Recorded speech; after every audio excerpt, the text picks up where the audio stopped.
Let's talk about how what you eat can really help your knee pain. And by understanding what helps and what doesn't, you can make small, easy changes that can benefit you in the next years to come and keep you healthy and active and doing all the things you enjoy. So nutrition advice around joint health can be quite confusing. Someone else might tell you to cut out entire food groups forever. A lot of the advice is really difficult to follow or quite unsustainable to do for long periods. So my aim in this masterclass is to explain how food directly influences pain in your knees and inflammation, what evidence actually supports this, what it's probably not worth stressing about, and how to build habits you can actually take on for years, not just a few weeks or months. So I'm Dr Arj Imbuldeniya. I'm a consultant knee and hip surgeon working in London. I've been a consultant now for over 10 years. I've treated thousands of patients with knee pain and many more thousands as a doctor in training over the last 25 years. Every week I see people with knee pain, but they have normal scans, with cartilage changes, with meniscus tears, with ligament injuries, with inflammation-driven pain, with osteoarthritis, pain, swelling and stiffness, and patients who are just really upset that they can't do the things they want to do anymore. And my job is to help them get back to everything as best as I can. So what we're going to explain is why your knee hurts, what inflammation actually really means. I'm going to talk a bit about processed foods and ultra-processed foods and what all that terminology means. I'm going to explain insulin and why it's really important for joint health. Also go into protein, fibre, omega-3, whole foods, polyphenols, and then also supplements like glucosamine, chondroitin, collagen, turmeric, fish oil, vitamin C, NAD, and if you're still with us, some of the new nutritional products you can buy like AG1 and IM8, which are out in the market. Quick medical disclaimer, however, before we go on. Unfortunately, I'm not your doctor, so this isn't personalized medical advice. This is educational material. And if you're suffering from knee pain, then the best thing to do would be to absorb all the advice and get as knowledgeable as you can. The best thing to do would be for you to see a qualified medical practitioner who can help you. But also, it's so useful to become as educated as you can. You understand the terms and how people are going to explain things to you so you can make your own informed decisions. So before we talk about food, we need to understand pain. Most people think pain equals damage, but it doesn't. Pain is just your body's way of saying that something isn't quite right. I want to warn you about something. In particular, in knees, osteoarthritis means that your cartilage is wearing down or thin or it's worn away. But the cartilage itself in your knee doesn't have any nerve endings. It can't feel pain. So when you feel pain, it's normally because of an associated problem to do with cartilage thinning. And plastic knee model, I open it up, cartilage is the lining, thin layer of rubbery tissue just on top of the bone. The bone's underneath, the subchondral bone is what we call the bone just underneath the cartilage. So it's a bit like the cartilage is the plastering on a wall, just below the plastering is the brickwork, so that's the bone. If that gets too much load or force through it, that's really painful. The knee's also made up of a lining around it called the synovial lining. That's very richly innervated with nerve fibers as well. And lots of things can trigger pain in your synovial lining, and that can cause inflammation. Also, the tendons, which are the rubbery structures that connect muscle to bone, and the ligaments, which are the rubbery structures that connect the bones, they can also feel pain if they're stretched or injured, or if they're swollen up or pressed on. Lastly, there's connective tissue, which is really important, called fascia. A common one is the IT band or the iliotibial band. Fascia is firm tissue that stretches a little bit. It's a bit like cling film or cellophane. It normally wraps around all your muscles and can be quite tight. And that's got nerve endings as well, and that can make you feel pain. So these tissues can be sensitive to overload, and if that's the case, they can get irritated, cause pain, and that in turn causes something called inflammation, which, if it goes on for too long, can also lead to a cascade in a vicious cycle of more pain and more inflammation, swelling, sensitivity to certain chemicals that are released that make you feel more pain, and on it goes. Inflammation on its own, however, is good for you. It normally is there to help us heal from injury, fight infection. But chronic inflammation, where it goes on for too long, that's what can cause us discomfort and difficulty doing the things we enjoy with our knees, like exercises or activities. And inflammation doesn't just affect our knees, it can affect our whole body, it can affect our gut, it can affect our brain, it can affect how we feel, whether we feel confusion and we don't have clarity of thinking. It can ache all our joints. And it's important that ideally, most times we have no inflammation. But if we have chronic inflammation, that means it's a bit like having the thermostat on all the time instead of off and then only on when we need the heating. If it's always on, that's what can be quite harmful for us and cause us lots of unwanted symptoms. So what we want to do is try and lower our baseline inflammation. What about insulin? Well, some of you will have heard of insulin to do with diabetes. So insulin is a really important peptide or protein that helps us drive sugar from our blood into us normally after a meal. The problem is, if we have lots of insulin that's produced, our body gets very resistant to it. So sometimes the amount of insulin needed to push all that sugar from our bloodstream, maybe after a meal, into the cells to make energy, the amount of insulin required each time can go up, and we can become insensitive to insulin or tolerant to insulin. And that can trigger inflammation, and at worst, it can cause diabetes. So what we really want to be is maintain our sensitivities to insulin. So in summary, what insulin does is it kind of opens the door of the little cells in our body to let glucose in from the blood into the cell. If the insulin's not there, the glucose can't come into the cell, can't use the glucose or the sugar to make energy, and it builds up outside in the blood, which can have quite bad effects to our body. If you're resistant to insulin, it means insulin won't anymore make the cell open the door to let the glucose in, and it has to it's like someone knocking on the door, it has to knock louder, or more insulin proteins have to come and knock till the cell finally lets the sugar in. So that's what insulin resistance is. And we want to be insulin sensitive. So when the insulin just turns up, the bouncer at your cell wall door just opens up and lets the glucose. I hope that analogy made sense. So what's this got to do with knee pain? Well, for instance, two patients can have the same knee MRI, yet one feels pain and the other one doesn't. They both run, they both do the same exercise, but one has a higher level of inflammation in their body. And so the cells in the knee, the synovial lining, the Hoffer's fat pad in your knee, which is a fat pad that's also richly innervated, they're all more sensitive and make the one patient feel pain more, where the other patient doesn't feel pain because that patient doesn't have inflammation or has less inflammation. So when researchers, for instance, look at osteoarthritis or knee arthritis, they often look at something called the phenotype. The phenotype is how the disease presents itself in one person versus another person. And the factors that help make up the phenotype are your metabolic health. So for instance, how sensitive or resistant you are to insulin, what your inflammatory state is like, how much fat tissue in your body you have, because fatty tissue, though it's not good for us to be overweight for many reasons, one of the reasons it's not good is the fatty tissue is also pro-inflammatory. So the more fatty tissue we have in our bodies, like around our tummies, like I still have a bit, the more inflammatory that is. And so excess body fat can influence knee pain for sure, not just because of load or pressure through your joints, but because of the biology and the fact it can make you more sensitive to pain and inflammation. Muscle is totally opposite. It's really good for you. It improves your insulin sensitivity. It reduces the inflammation in your body, and it physically protects the joints by absorbing shock and load. So you've got lots of muscle around your knee, and you're bouncing up and down in the knee, running or playing football or something. The shock will be reduced because of muscle.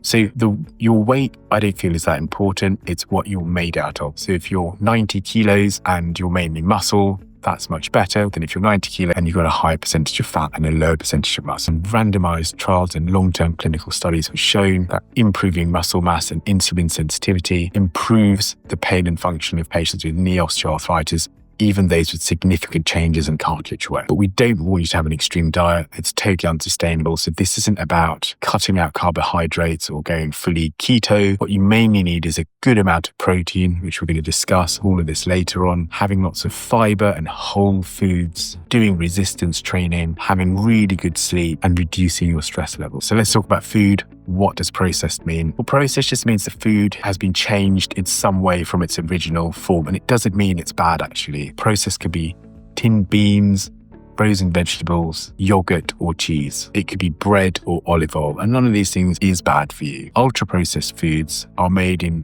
industrial formulations. They often contain artificial additives and preservatives, emulsifiers, flavorers, sweeteners. They're designed to be really easy to overeat. Examples would be fizzy drinks, sweets, fast food like hamburgers, sausage rolls, ready meals, and interestingly, many low-fat or diet products and even protein bars, of which I still have nearly one a day sometimes. And it's important you understand this because ultra-processed foods are really readily available, especially in the developed world, and often they're fairly cost-effective and can be quick for us to eat when we're busy. And it's just important that, and you have a greater risk of developing metabolic disease like diabetes. So ultra-processed foods are normally quite low in fiber, and we want lots of fiber. They spike your blood sugar, and they can help you promote fat storage. And people who eat a high diet and ultra-processed foods often report more joint pain, stiffer joints, a background ache, slower recovery, lethargy, fatigue, and tiredness. That doesn't mean these foods are causing your knee problem, but they're kind of amplifying the problem and making you feel it more. And as I said, you don't need to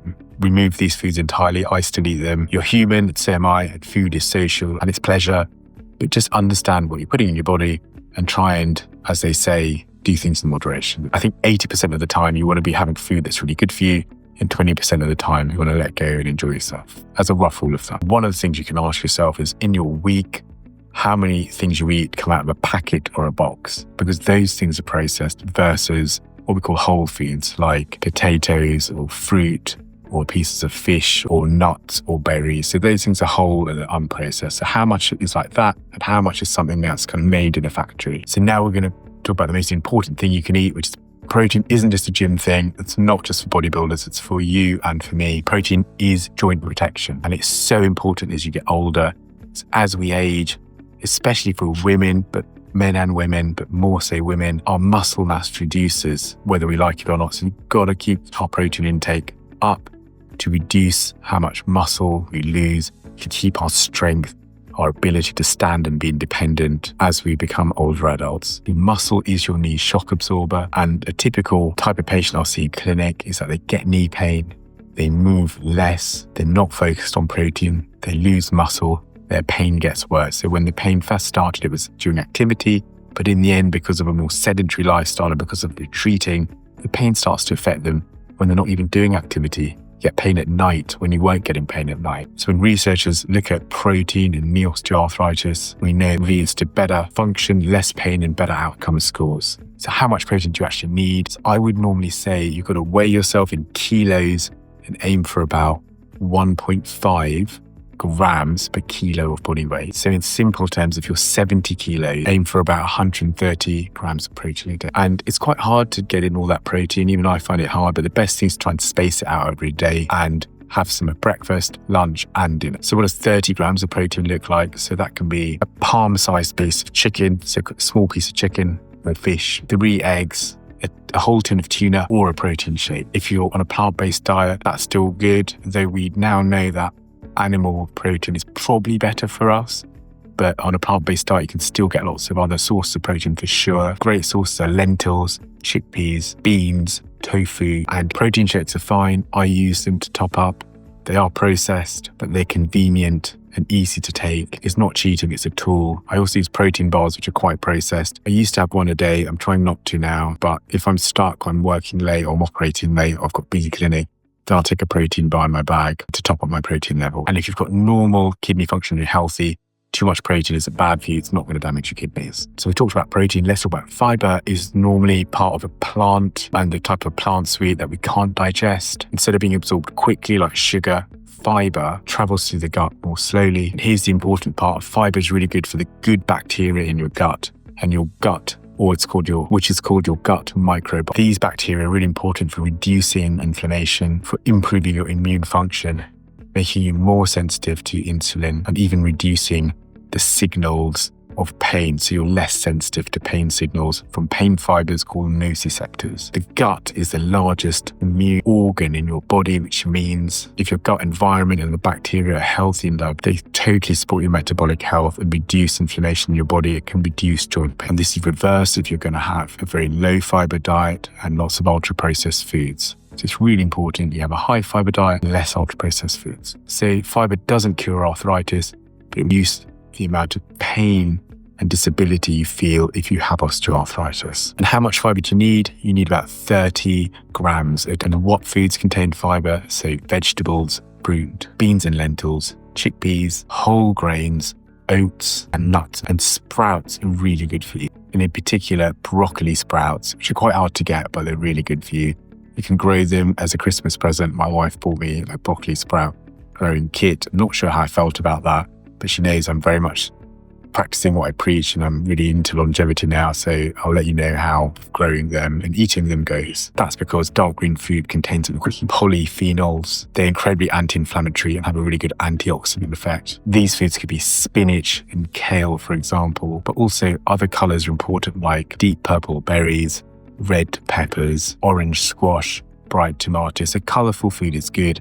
And if your plate's quite colourful, that's normally a sign that's a very healthy plate. Berries like blueberries are really healthy, and increased berry consumption lowers inflammation. A handful as a snack each day is perfect in terms of the amount. And cooked vegetables are fine, they don't need to be raw. So vegetables and stews and roasted are totally fine. And easy things you can do in your week if you're planning your shopping is add vegetables to your main meal, lentils to a soup, have berries with yogurt for breakfast, try and add sprouts to a meal, and maybe have a fruit as a mid-afternoon snack. These really small additions can be easy to do, and they'll compound massively over the years and will give you unbelievable health benefits and benefits to your knees. And if you can increase your fibre, you'll have less bloating, much more energy, and less joint stiffness. It's all about fats. What's an omega-3 fat? So these reduce inflammation. They're a healthy fat, typically found in oily fish like salmon, mackerel, sardines, herring, and anchovy. 2 portions a week, absolutely fine. You don't need any more. If you're plant-based, you can find omega-3 in flaxseed, chia seeds, and walnuts. The omega-3 is slightly different to that found in fish, and it's very helpful. But getting it in fish is probably more efficient and effective if you're able. What about cod liver oil? My mother plied me with cod liver oil tablets when I was young. It basically contains omega-3, vitamin D, and vitamin A. It's a pretty convenient option as a supplement, but if you have a balanced diet, you don't need supplements. And what about meat? Is meat good for you? Is meat bad for you? It kind of depends on how much you have and how lean the cut. If it can be grass-fed, it's often better for you because what goes into the animal goes into you, but often there can be cost implications of that. But if you're able to have organic food, that'd be great. If not, it's absolutely fine. You don't need a huge amount. Normally about 100 grams is enough. A palm-sized amount of protein is enough. Occasional red meat is fine. You don't have to cut red meat. And while I still try to eat lean meat, there's a move now that suggests that having meat with a bit of fat, so maybe 80% protein, 20% fat, might actually be quite good for you because it helps reduce insulin resistance. So it's something to think about. So what about legumes, pulses, and whole grains? Well, first of all, what are they? So legumes are a family of plants. Pulses are the dried seeds of legumes. And in everyday terms, pulses are lentils, chickpeas, beans. The beans can be kidney beans, black beans, cannellini beans, pinto beans. They're very cheap, they're widely available, and they're biologically very powerful. Whole grains used to confuse me, but essentially the grain has 3 parts, bran and the germ, and they just leave the endosperm, which is the starchy bit. Whole grains include oats, brown rice, quinoa, barley, bulgur, whole wheat pasta, and rye. They're really good at improving how sensitive you are to insulin. They reduce inflammation. They support your gut microbiome and the good bacteria. They stabilize your energy and make you better at recovery. In terms of cooking legumes, if they're tinned, you can just rinse them and use them. You can often soak lentils overnight or dried beans, and you can add herbs and spices, and they won't necessarily cause bloating, but you should take them slowly and in small portions initially because they can sometimes affect your gut with bloating. Oats are found in porridge or overnight oats. For quinoa, you can cook it like rice. Barley is great in soups and stews. In terms of fruit, they're really good because of fibre, because of polyphenols, and because they've got much lower sugar for the benefit that they deliver. The best ones, as mentioned, blueberries, strawberries, raspberries, and blackberries. There are interestingly some fruits which are kind of good, but not as good as you think they are because they can really increase your blood sugar. So those are very ripe bananas, mangoes, pineapples, and grapes.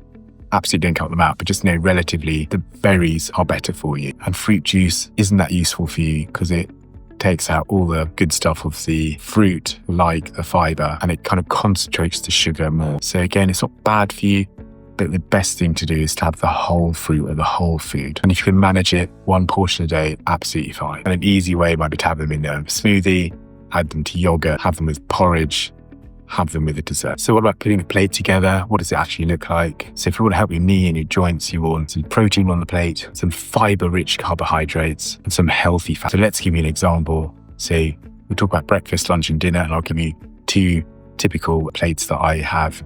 So for breakfast, when I'm really busy, I'll have some Greek yogurt in a bowl, mixed with berries, and I'll sprinkle some nuts and seeds on them. And so that means I get protein for my muscle from the yogurt, polyphenols from the berries, and healthy fats, which reduced inflammation and stabilized my blood sugar. And that's normally on a working day, so I'm not super hungry in the morning. On a weekend, I'll normally have eggs, normally with spinach and mushrooms. I'll have some olive oil on it, especially extra virgin olive oil is really good for you. And I normally have that on some whole grain toast or some sourdough with rye. And again, that's a really good knee-friendly breakfast because it's got slow carbohydrates for energy without that glucose spike, so I don't get too resistant to insulin, and also the greens for the inflammation. For lunch, I might have grilled chicken or salmon.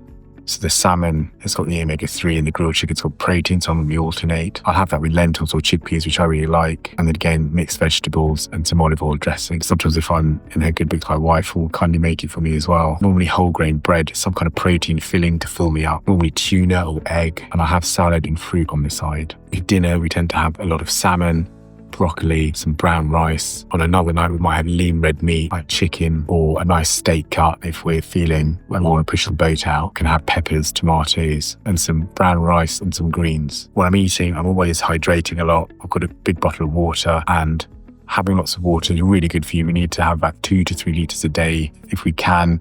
I'd always take a bottle of water with you and carry it around wherever you go and keep filling it. If you drink your water when you eat as well, it really helps you fill up, so you probably don't overeat. And if you can eat slowly, it's better for you, you'll fill up faster. It's hard sometimes when we're rushing or if we're really hungry in the evening, but that's why it's good if you eat a bit more steadily throughout the day, so you don't get really hungry in the evening. What about supplements like glucosamine? So glucosamine, naturally, it's one of the building blocks involved in cartilage structure. Evidence shows small improvements in people that take it, but nothing very convincing. It definitely doesn't regrow cartilage, but it's not harmful. There may be a modest benefit to taking it. If you're going to take it, it's normally 1,500 milligrams a day as a tablet. Take it with food, give it about 3 months. What about chondroitin? That's another component of cartilage, like glucosamine. No strong evidence. It doesn't repair cartilage.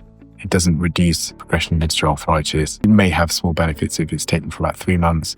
The dose normally recommended is 800 to 1,200 milligrams a day. And often the chondroitin sulfate come as a combined tablet or capsule for you to take. What about collagen? Well, collagen is really important.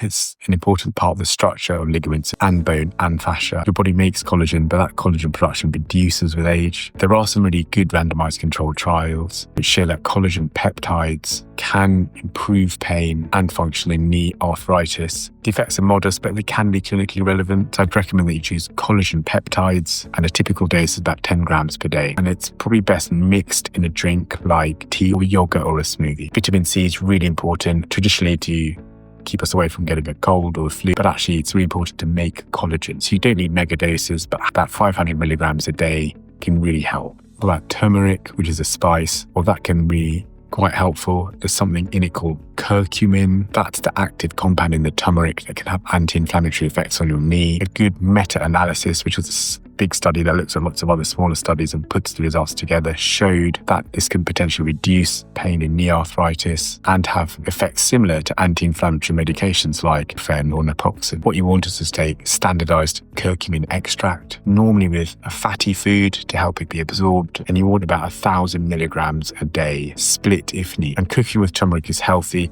but the small amount we normally put in dishes probably isn't enough to realistically make you feel the benefit with your knee. So maybe that you need the supplement instead. Do be careful that you're not on a blood thinner day like aspirin or warfarin or ivoxaban, because it can happen. It can interact with it. So check with your doctor that it's okay for you to take it. Okay, let's talk about vitamin D. Vitamin D is talked about a lot and it's often misunderstood.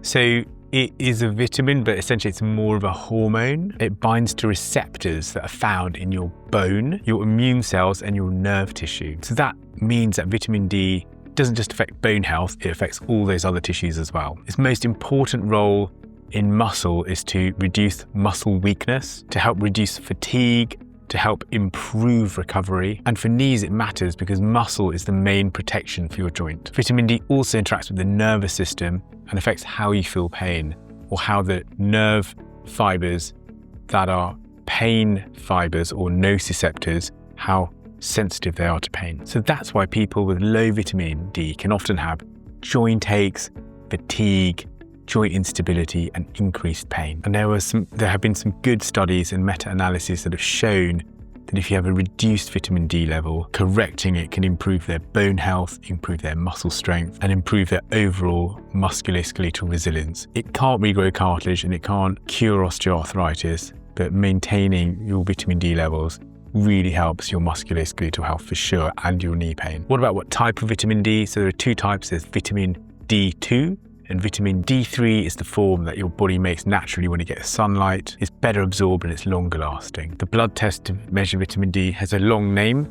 It measures 25-hydroxy vitamin D. This is the main thing you test to get an accurate vitamin D level. Broadly, you want it to be 50 to 75 nanomoles per litre as a rough level. So over 50 nanomoles per litre. You don't want to be lower than 30 nanomoles per litre. For most of us, if you can take 1,000 to 2,000 international units of vitamin D3 a day, that's adequate. So to summarise, knee pain doesn't really exist in isolation. It's often influenced by systemic changes in your body like inflammation, sensitivity to pain, insulin resistance, and vitamin D status. So finally, let's talk about some newer supplements that are out in the market and that are also competing. That's AG1 and IM8.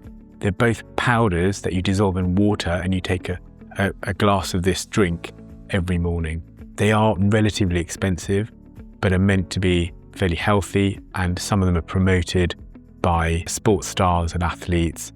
IM8 in particular is promoted by David Beckham. So let's just have a quick look at them and I'll give you my thoughts. AG1's a broad spectrum greens and nutrient powder. It's got vitamin A, C, E and B complex. It's got minerals that are important like magnesium, selenium and zinc. It's got plant extracts and greens like spirulina, alfalfa and green tea extracts. It's also got some botanical blends in it and some probiotics and digestive enzymes. So it should be good for gut influence and reducing gut inflammation, should help with stress, should support your general metabolism and immune function and your energy and help with fatigue. IM8 is probably more about performance and recovery and musculoskeletal health. So maybe more suitable if you want to protect your joints or keep them adequately nourished and you need supplementation because you can't do this yourself with a normal diet. It's got amino acids and peptides, vitamins and minerals again, antioxidants and plant compounds, and again is an optional tool that you don't have to have, but you can take if you want to. So I actually have started taking IM8. I'm certainly not affiliated or linked to any of these companies or any of these products, but I feel I'm fairly busy and I need a bit of help on the days that I'm not getting in the nutrients I need to help protect my knees and hips through normal diet. I also take a protein bar, which again, as we discussed earlier, is highly processed. I'm not that keen on taking it, but I do think it helps me keep up my protein on days I'm really busy at work, doing long clinics or long surgeries. In terms of topping up, I would say curcumin, omega-3 and collagen are probably the next most important things, aside from a really well-balanced diet. How do we make these changes? It's really difficult, I know, because I'm also trying to do it and I'm struggling most of the time. I've got 4 children at the moment. I'm almost 50 years old. Of those 4 children, one is a newborn baby who's now 6 weeks old, and one is a 2.5-year-old. And then I've got 2 teenagers as well. So lots of fun, but lots of challenges. One of the things we try and do, especially myself and my wife, is plan our meals. So we normally catch up on a Sunday and go through the week's shopping before we either go out to get it or order it online. And we do the meal planning. Really helps. It also helps our budget. In terms of working out, I normally go to gym once a week for about 60 to 70 minutes. And I fit that in on a Friday after my clinic in central London and on my way to my daughter's nursery. So gym's on, the gym bag is packed in my car. So it's very hard for me to dodge or avoid that. And I just get on and do it. And I make the workout not super difficult so I can face it. And on days when I'm not tired, I do really well. And sometimes if I'm tired, I just do it. It's maybe not the best workout, but it's better than not going, and it keeps me strong and keeps my muscle mass up, which is what I'm trying to protect now that I'm almost 50. Extra protein at breakfast. You can try and have extra vegetables that you're not going to be having. You can reduce a ultra processed snack that you might have, so maybe reducing some crisps or some chocolates or some biscuits that you normally have, even just slightly, or reducing a fizzy drink.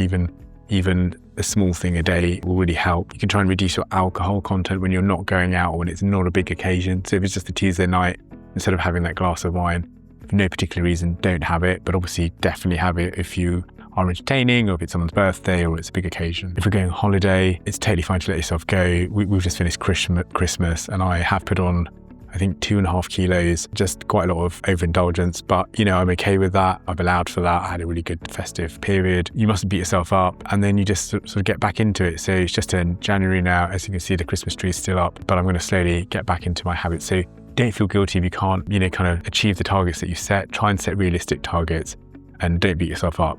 Small changes will absolutely compound over time, and it's a really great principle for everything you do in life. So just remember, if your knee hurts and structurally it's pretty normal, or you've got a fairly normal MRI scan, your knee's not failing, it's just asking you for support. And one of the best things you can do is think about what you're putting into your body in terms of your diet. I hope this video has really helped you understand your knee pain better.